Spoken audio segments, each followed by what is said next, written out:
frase já deixa a gente um pouco confuso, né?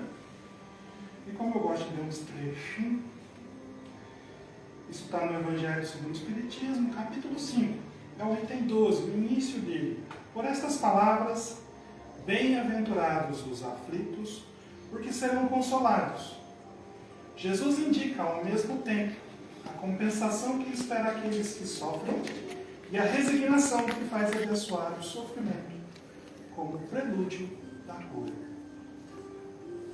Estou vendo alguns pensamentos aí meio... Como assim? Jesus quer que a gente sofra? Qual pai quer que seu filho sofra? Qual mãe quer que seu filho sofra? O que uma mãe faz para não deixar o filho sofrer? O que um pai faz para não deixar o filho sofrer? Aí vem a maldade, né? Eu tenho que fazer uma pergunta maldosa no final dessa, porque cada um tem a sua resposta.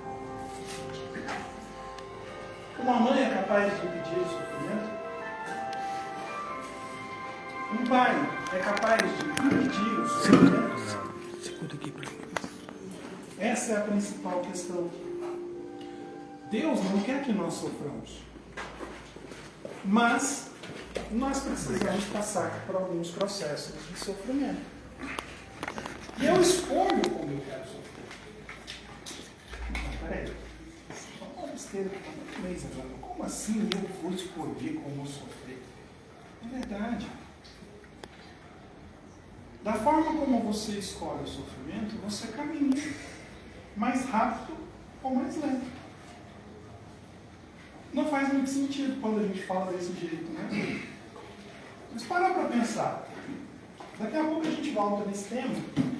Eu quero ler um outro trechinho, aí já está no item 13 do mesmo capítulo. Está até marcado, eu achei bonitinho. Ele é um pouquinho maior. O homem pode abrandar ou aumentar a amargura das suas provas pela maneira que encara a vida terrestre. Ele sofre tanto mais quanto veja mais longa a duração do sofrimento. Ora, aquele que se coloca no ponto de vista da vida espiritual abarca de um golpe de vista a vida corporal. Ele a vê como um ponto no infinito. Compreende a brevidade e se diz que esse momento mais feliz o sustenta e o encoraja. Perdão? Pulei um pedaço. E se diz que esse momento penoso passará bem depressa. A certeza de um futuro próximo, mais feliz o sustenta e o encoraja. E em lugar de se lamentar, agradece aos céus pelas dores que o fazem avançar. São os dois trechos que eu queria ler, e em cima deles eu vou falar algumas coisas. Quem aqui não sofre ou nunca sofreu?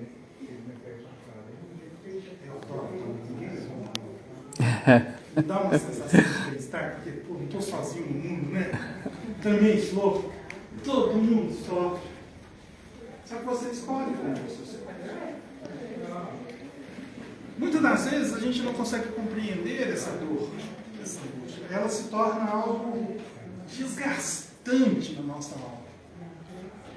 Mas eu posso lamentar, escolher, reclamar e não mudar. Esses três tópicos que eu descrevi, se você levar isso para um psicólogo, ele vai falar assim, mas esse é o processo da depressão. A depressão nos fecha, nós passamos a reclamar e não nos movimentamos. Quem aqui já ouviu falar dessa doença, depressão? Sim, uma doença, tá? Uma doença séria. Uma das que mais mata no mundo. É a que mais mata. É a que mais mata. Quem já ouviu falar? Quem aqui já viu alguém em processo de depressão? Uma cena bonita? Uma cena dolorosa. Quem nunca passou pelo processo depressivo, às vezes não consegue terminar. Eu estou imaginando algumas vezes que eu cheguei para algumas pessoas e, cara, Eu estou pensando, eu estou sabendo lidar, me ajuda. Está com frescura. Quantas vezes eu já ouvi isso? Você está com frescura. Nosso amigo aqui, Jotinho, com um problema de pressão, porque ele é um cara muito ansioso. Aí eu entregando ele, mas ele está aqui, ele se levanta daqui a pouco, me dá uns tapas, eu vou ficar quieto. Ele é muito ansioso. A ansiedade é um dos precursores da depressão. E só para deixar todo mundo triste, depressão não tem cura. Depressão não tem cura.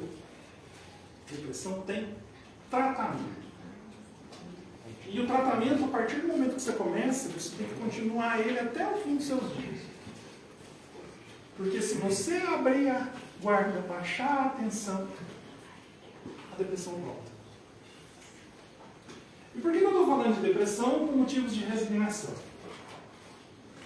Sofrer, nós vamos sofrer todos os dias. Hoje é uma coisa mais simples, eu levantei, meti o pé na mesa, dedinho do pé está doendo. Amanhã perdi alguém muito querido, faleceu. Depois da manhã eu fui mandado embora do emprego. Isso vai acontecer todos os dias. Nós vamos passar por processos dolorosos todos os dias. Mas se eu mantenho o otimismo, a esperança e a certeza que Deus está comigo, eu consigo dar mais um passo. E depois mais um. E por que eu estou dizendo um passo e não uma jornada inteira? Porque a mais longa das caminhadas sempre inicia com o primeiro passo. E ela é dada um passo de cada vez. Por mais idiota que essa frase seja, ela nos remete a pensar no seguinte: mantenha a sua atenção no próximo passo, no próximo dia, e como lidar com aquela situação. Se você é do tipo que não tem solução, a coisa não anda, não vai para frente, nossa, quantas vezes eu falei isso? Rita, eu não acredito, Deus me abandonou. Quantas vezes eu disse isso? Chega do livro. Realmente as coisas não fluem. Você fecha o canal de apoio. Você fecha a conexão que você tem com Deus. Ele está do seu lado, meu filho, eu estou aqui, mas você não o quer ver. Mas quando você reconhece a sua fragilidade, vê se vocês reconhecem esse detalhe nessa frase. Ai, está doendo. Como eu posso fazer para melhorar? Prestaram atenção na frase? Você reconheceu a sua fragilidade. Ai, está doendo. Como eu posso fazer para melhorar? Você assumiu a responsabilidade. Não vai acontecer um milagre na noite. Mas você está abrindo a porta para que Deus esteja ao seu lado. Milagres acontecem dessa forma. Porque você permite a movimentação de Deus ao seu lado. Na doutrina, a gente fala muito do mentor, do anjo da guarda, é um termo que a gente associa. Nós temos, quando escolhemos encarnar, passamos pelo processo da encarnação, é escolhido esse amigo que nos acompanha em toda a nossa jornada, toda a nossa caminhada. Esse amigo, ele é alguém muito próximo da gente. E por que ele é essa pessoa muito próxima da gente? Porque ele sabe as suas dificuldades. Teste bobo. Quem aqui tem filho? Você conhece as manias e os detalhes e as sutilezas do seu filho? Sim ou não? Se ele chega para você dar aquela disfarçada, tipo, não, tá tudo bem, mas você bate o olho e fala assim, tem uma coisa errada. Isso é interessante. Porque você tem um conhecimento muito próximo. O amigo espiritual que te acompanha tem o mesmo sentimento. Ele consegue te observar. Então ele sabe como te ajudar, E olha que interessante. Eles sabem quando te deixar de paz. Oi? Não fez sentido você falar isso. Não fez. Você acabou de dizer que Deus não nos abandona. Não abandona mesmo. Então você está me dizendo que quem ele escolheu às vezes me deixa na mão? Não. Ele te dá o tempo. Porque a escolha da caminhada é sua. Você que decide se quer a presença dele ou não. E como eu decido isso? Não prestando atenção, sendo grosseiro, sendo revoltado, sendo antipático. Quem gosta de uma pessoa antipática? Eu duvido que vai encontrar mais de um ou duas pessoas antipáticas. Uma pessoa que gosta de pessoas antipáticas. Ela não entendeu a pergunta. Não, eu estou concordando. Sabe o que eu entendi? Quem gosta de Nossa Senhora de Fátima? Eu estou precisando falar um pouquinho mais alto. Ninguém gosta de pessoas antipáticas, porque elas não se incomodam. Elas existem? Elas existem. Temos que lidar com elas? Temos que lidar com elas. Mas elas escolhem não querer a nossa presença nenhuma, porque elas são revoltadas, antipáticas. Se você é antipático com o seu anjo da guarda, com o seu amigo espiritual, ele vai respeitar seu tempo. Vai se afastar. Ele não vai impor a presença dele, porque você não quer. Se você vem no centro, conversa com o mentor te orienta, faz assim, faz assado, procura Jesus. E você sai dali e fala assim, vai resolver? Não vai, você rejeitou a ação a seu favor. Por que nós temos que ter motivos para nos resignar? Um detalhe pequeno. Você não é santo. Mas como eu não posso falar de você, eu vou falar de mim. Eu não sou santo. Eu já tive várias outras encarnações, volta muitas nisso. Não lembro de nenhuma, graças a Deus. Mas eu fiz muita coisa errada. E eu preciso arcar com os meus erros. Como é que eu tenho essa certeza? Basta eu olhar na minha encarnação atual. Rememorando todos os passos da minha encarnação, eu sei que eu fiz muita coisa errada. Muita.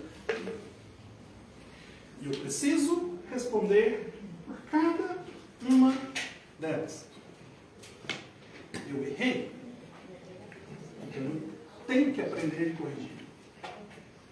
Olhando por esse lado, eu tenho duas opções. Achar injusto a punição que está sendo dada para mim. Porque eu errei. Ou seja, eu estou bancando o bandido corrupto que não aceita o próprio erro e ficar preso mais tempo. Ou eu aceito a punição, peço a ajuda e o amparo para não andar sozinho e passo pelo sofrimento. Esse é o motivo da resignação. E muda de atitude. E muda de atitude. A partir do momento que você reconhece o seu erro, que você percebe o seu erro, você começa a mudar a forma como você enxerga as ações associadas àquele erro. Se eu sou uma pessoa que maltrata as outras pessoas e começo a perceber que isso afasta as pessoas porque eu estou sendo antipático, eu começo a mudar a minha postura. Mas olha que interessante.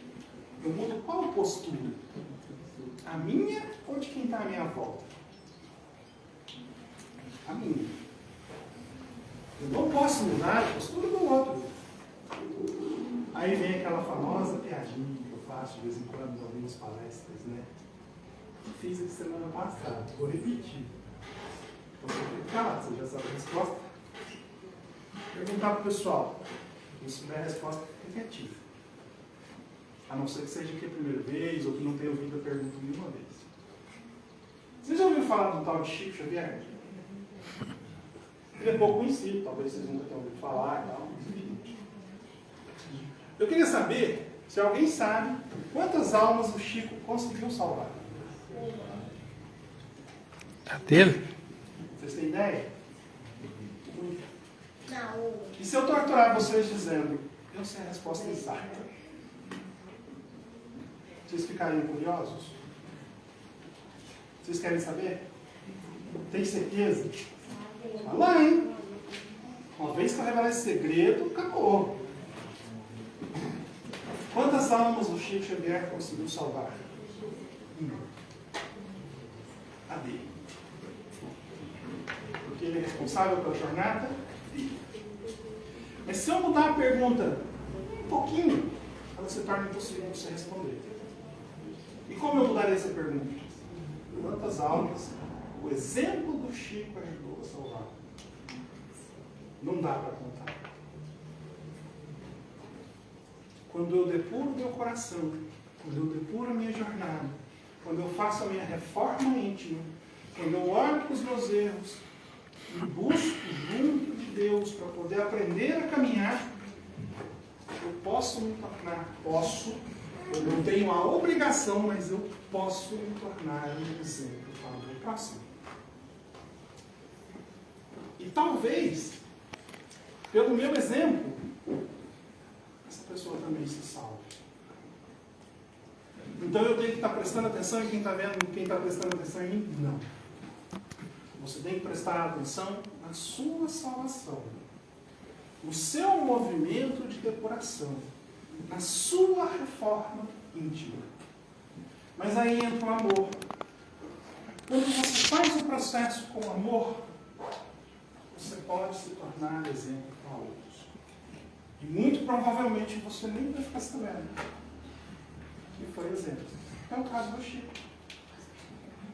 Os livros, alguma coisa que ele falava, algumas histórias que alguém contava. Para mim, por exemplo, que nunca fui lá, eu li alguns livros depois, me serviu para aprender muita coisa. Só que ele não sabe nem quem eu sou. Ele nunca nem me viu. Quando a gente começa a prestar muita atenção naquilo que os outros observam a nosso respeito, nós começamos a caminhar por um caminho difícil, que é a falta de liberdade. Porque você está sendo sempre julgado pela visão do outro. Eu jamais seria um influencer que tem que postar um vídeo, ou uma frase, ou alguma coisa, para ser visto, e se não é repercutido, tem alguma coisa de errado. Eu não estou conseguindo alcançar o meu público. Mas eu acredito no que eu estou falando. Eu acredito no que eu estou afirmando. Essa é a dualidade da influência.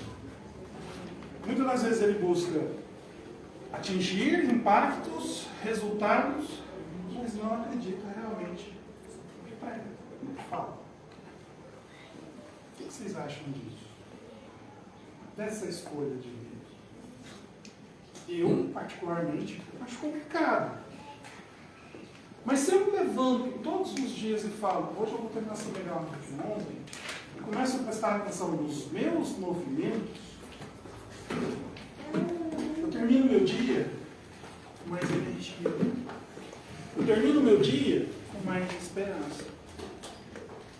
E talvez eu consiga ter quitado mais uma das parcelas do calhamaço de dívidas que eu tenho. E o mais interessante, eu não coloquei mais prestações nele. Porque não é só quitar as suas dívidas. É não colocar mais prestações nele para você ter que pagar depois. Por isso que eu falo, a gente tem que olhar muito no nosso desenvolvimento, a nossa atitude. Fala-se muito do perdão. Eu estou terminando. E eu demorei um pouco para entender o conceito do perdão. Então eu vou contar uma história para ver se eu consigo contextualizar. Tem um rapaz, talvez vocês tenham ouvido falar, mas no filme narra uma história bem interessante, o tal de Divaldo Franco. Já ouviu falar? Não é tão conhecido, talvez vocês não conheçam. No filme, O Mensageiro, narra uma parte em que ele é perseguido por um obsessor. Esse obsessor tem uma revolta com o Divaldo muito grande. Porque o Divaldo matou ele numa existência anterior, pelo menos é o que ele diz no filme. Mas o mais interessante é o tempo. Esse obsessor persegue o Divaldo há 400 anos. 4 séculos. Nós não vivemos nenhum século. Mas o cara insiste em manter a revolta e ir atrás daquele cara de vingança por 4 séculos. 400 anos.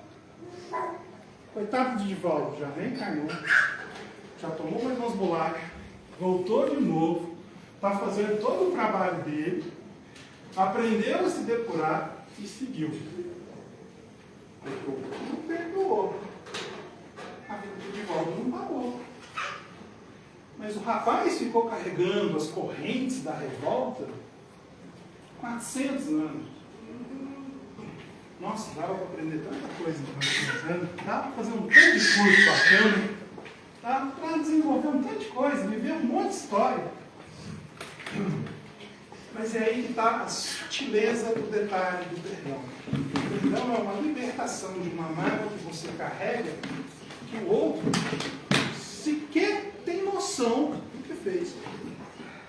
Então você está libertando a sua jornada para você aprender, para você evoluir. De volta seguir em frente. Fez merda? Fez. Matou o cara. Pagou por isso. Voltou em outra encarnação, voltou em outra. E sabe como ele conseguiu um distanciamento desse obsessor? Isso no filme também mostra. Quem viu o filme está entendendo tudo que eu estou falando. Quem não viu, recomendo. Um pouco.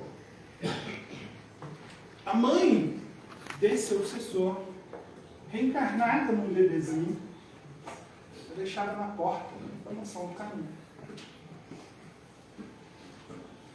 Não tem mais vaga, não tem mais espaço.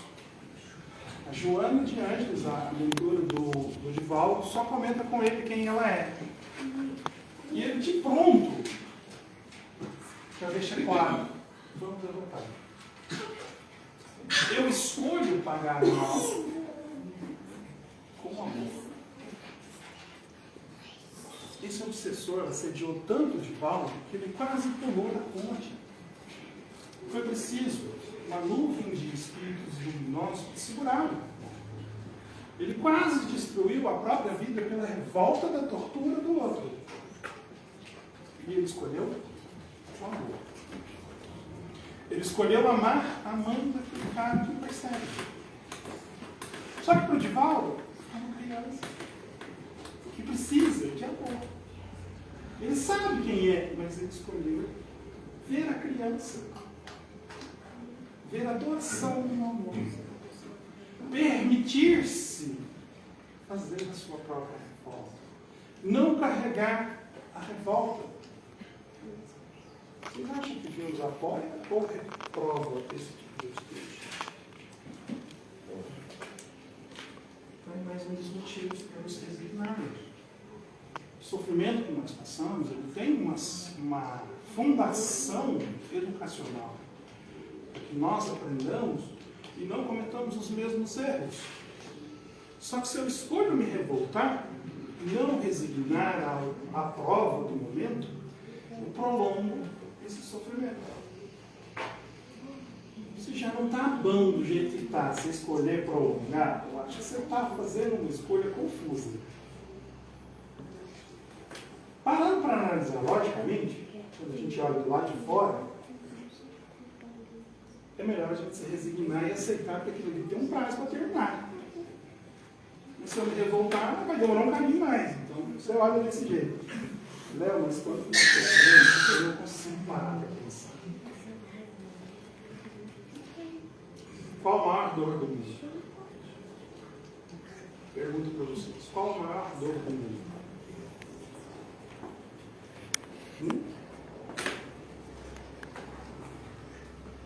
acho que perder um filho. A maior dor do mundo é a minha. Porque é que eu estou sentindo. Essa é a maior dificuldade que nós temos. Se nesse momento a minha dor é perder um filho, com certeza ela é a maior do mundo. No meu caso, teve uma época que a maior dor que eu senti foi perder minha mãe. Mas eu conto para vocês e falo, não, eu tive uma hora, eu perdi um filho. Porque aquela emoção que te bateu foi o filho. Você não tem a dimensão da dor que eu estou sentindo agora. Por isso que muitas vezes as pessoas nos contam coisas e a gente fala assim, gente, que bobagem.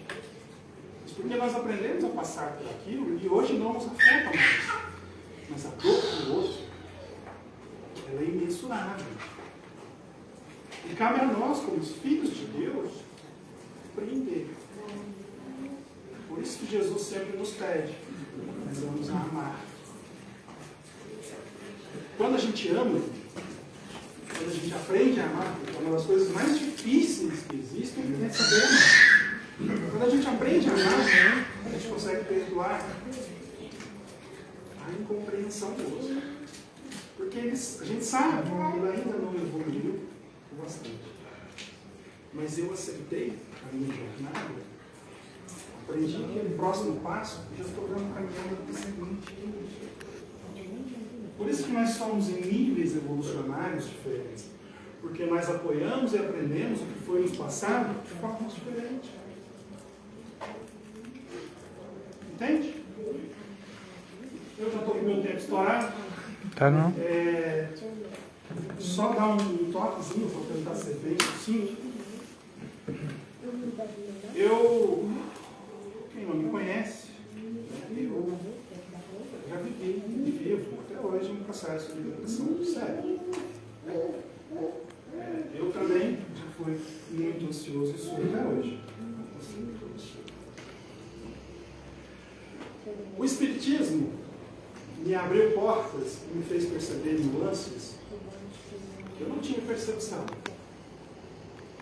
Mas hoje, depois de muitos anos de tratamento psicológico, alguns anos do trabalho espiritual, eu aprendi a olhar com perdão para as minhas dificuldades. Hoje eu consigo falar com a cara limpa, apesar de que eu me incomodo um pouco, eu entre planejar, juntar material e executar, foram 38 tentativas de suicídio. E me sorrindo não sabe as lágrimas que eu já derramei. E eu aprendi que a ansiedade é uma vontade muito grande de resolver algo muito rápido. Aí é importante você entender que tudo tem seu tempo. Que tudo tem o seu momento. E aquilo que não está nas suas mãos, cabe a você resolver. E aquilo que está nas suas mãos, cabe a você pedir ajuda. Ajuda espiritual, ajuda de Deus, para que você tome as melhores decisões. Para que você faça as melhores escolhas. Acalmar o coração para ouvir. Porque se você está acelerado, quantas vezes eu fiz isso? Acelerado, você não recebe a intuição. Como é que eu preparei a palestra de hoje? Vou contar. Alguém me mandou uma mensagem dizendo assim, então, eu queria saber qual que é o tema, né? Porque eu quero divulgar, né? Eu falei, gente, eu costumo falar muito de improviso. Mas aí eu estou deitado lá, de boa, pensando no que fazer. Me veio repetido na cabeça, 48. Tem um livro, que chama Espírito da Verdade, que foi psicografado pelo Chico Xavier e o Valdo Vieira, há alguns bons anos. Ele é dividido em 104 capítulos. Cada capítulo aponta um trecho do Evangelho e narra uma história que tem uma correlação. O capítulo 48 faz referência ao item 5 ao capítulo 5, item 12, tipos de resignação. E por que veio esse para mim? Porque eu estou preocupado com um amigo meu que está passando por um momento de dificuldade. Mas ele me deu muitas lições nessa semana. E uma delas foi: o sofrimento que eu estou passando por conta do outro, eu já entreguei ao outro perdão. Está difícil a minha jornada, mas eu sei que a presença de Deus é comigo. Olha, se eu tivesse ansioso, revoltado, nervoso, eu teria ignorado ou não ouvido o que percebe? O tema é bem complexo. Eu estou tendo muita dificuldade para explanar sobre isso.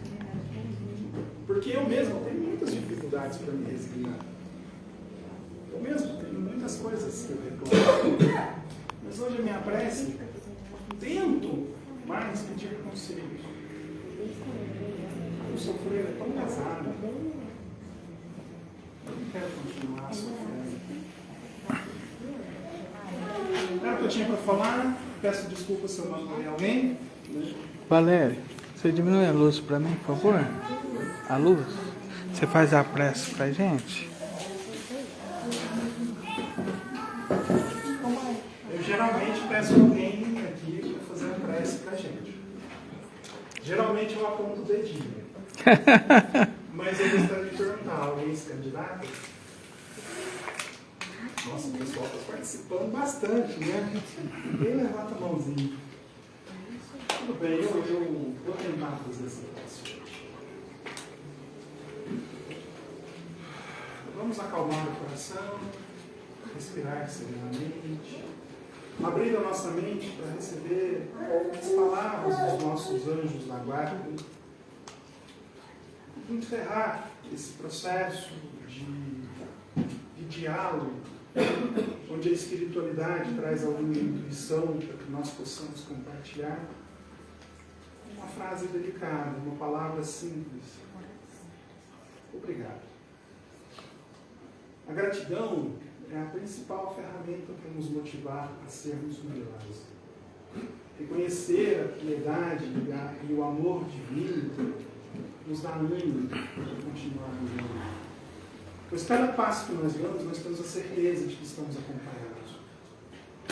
Então, dizer obrigado é a forma que nós temos de agradecer por muitas das vezes Deus ter nos carregado no colo que nós nem temos percebido. Tentamos aprender a cada dia a lidar melhor com as nossas angústias e as nossas tristezas. Mas aprendemos também que cada passo que damos, ele é fortalecido por um irmão que nos acompanha, escolhido a dedo pela espiritualidade, e por isso nós temos a certeza de que nenhum dos minutos que vivemos nesse plano de existência estamos só. Temos esse anjo que nos acompanha e nos dá reforço. Então a palavra obrigado ganha uma dimensão ainda maior. E eu vou encerrando esse momento de alegria simplesmente repetindo: obrigado, Senhor. Obrigado, Senhor. Obrigado, meu Deus. Que assim seja.